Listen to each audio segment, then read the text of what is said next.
Are you struggling with knotless braid or it's not just working for you? Let me show you a very simple and secured way to do individual braids. I use rasta-free braiding extension for this hair, and this is called the knotted braid or the knot braid. You can make a braid whatever size you want, but I'm making a medium size and I'm using shine and jam for my braiding gel. Having a clean part, it's very essential to making individual braids. I like my parts to be clean and neat, so I apply my braiding gel and I section out the part I wanted to braid. It's just that simple. The knot braid is basically just making a knot and you begin to braid. Make a knot by going around your sectioned hair with your braiding extension. Again, for emphasis, you divide your extension into two. You take it round the sectioned part of the hair you've made, twist it round. You can go twice, but I like to do mine once. Go it once, then you divide the extension on your left hand into two equal parts. Then you begin your braiding the underhand method. I like to use the underhand method in this part. If you're left-handed, you can do the way it works for you. So the basic tip to this style is to ensure that as you braid down, that you cover the client's natural hair as much as you can. You see, my clients have a lot of gray hair, so I try to use the braiding extension to wrap it around her natural hair to cover it the best I can. And as I do that and I continue to braid down, you won't see any of the natural hair showing through the braiding extension. And you continue to braid down, secure your braids. And the more closer your hands is to the braid, the better it allows you to tuck in the flyaways.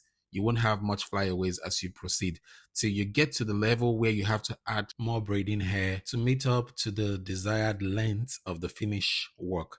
So you continue to add in hair, feed in hair as you go, and tuck in the hair as you add it and continue to braid down.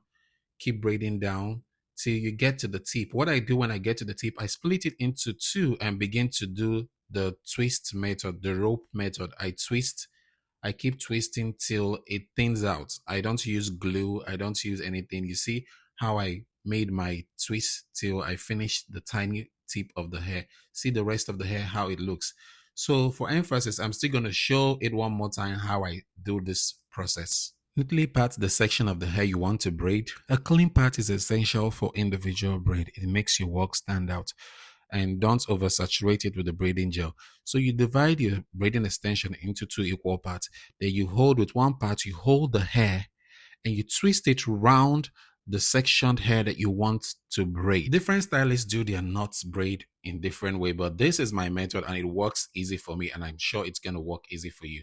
You divide the one you're holding with your left hand into two equal parts. Then you begin to braid. Holding with the left hand securely, you begin to braid. This hair style is very good for a short hair and a slippery kind of hair. Some people will knot the extension twice. That is why you see some knotted braid have a very big knot underneath it. So everybody works differently, but this is my style. Then as I go and I see any part that is bigger than the rest, I will separate it and add it to the part that is lesser. Some people wonder how you make it even as you progress. You just think and calculate with your eyes. If you see a part that is smaller than the other parts of the tree braid, you take away from the part that is bigger and add to the smaller one, and you continue to braid. Just continue and make sure you tuck in the flyaways to reduce your work of trimming at the end, and you will have a very clean braid till the end. So as I proceed to the end, like I showed you before, I switch over to twisting, to doing the double twist method. Some call it the rope, some call it twist, or whatever you want to call it. It's one of the best method I use to finish my braid because it gives it this slick look at the tip and make it very pointy.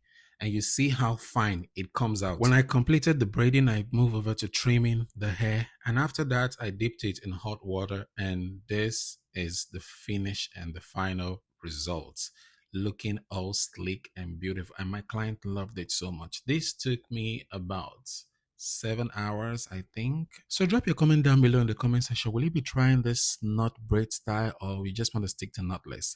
Thanks for watching. Bye.